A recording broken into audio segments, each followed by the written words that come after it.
Pa, Ah, kaya na po pa. kaya na ta. Wow, sinigang.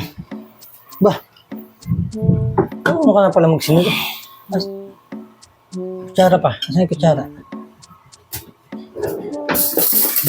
Sarap nito ah.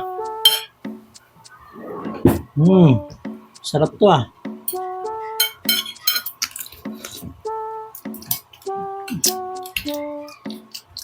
Kakaiba yung asim nito ah. Mukhang iba yung pampaasim na ginamit mo dito ah. Pa, ayun din po yung pampasim na ginagamit mo pa eh. Ito rin ba yan? Opo. Parang iba yung pakilasa ko doon sa ano eh, pampaasim na ginamit mo. Parang binurong bayabas o binurong mangga. Parang purta batong pinili mo.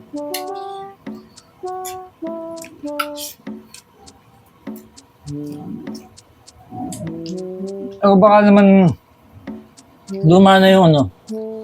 Baka naman, saan ka bumili ng baboy? Pa, ano po sinasabi mo pa eh po yung ano, yung ginawa mo po nung nakaraan. Anong nakaraan? Ayun po yung ano eh, ginawa mo po nung nakaraan pa.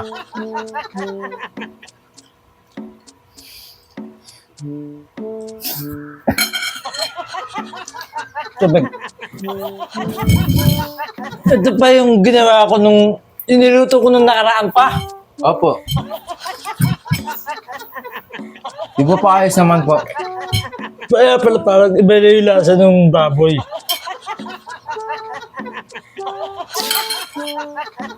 Ang tagal na yan ah. Nung nakaraan pa yan eh. Iniinit ko naman po pa eh. Ikaso nga yung asim niya, ano na eh. Asim panis na eh. Eh, di ba po sabi mo naman po okay naman? Okay naman.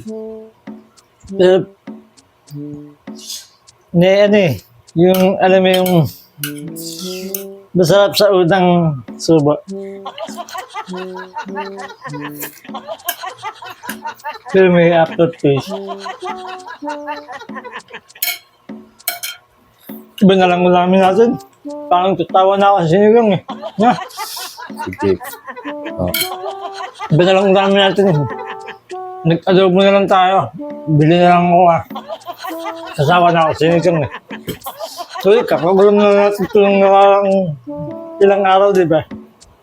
Iba naman. Init na po yan pa. Buti pa adobo, mag-adobo na lang tayo. O kaya, Pa, di ba po may itlog dyan? Ayun na lang po kaya muna alamin natin ngayon. sige, mag-itlog na lang tayo. O kaya, ganito, sandali. Total, gutom na tayo. Gutom na tayo sa labas, doon na tayo kumain. Sige po. Sa karinderya, tara.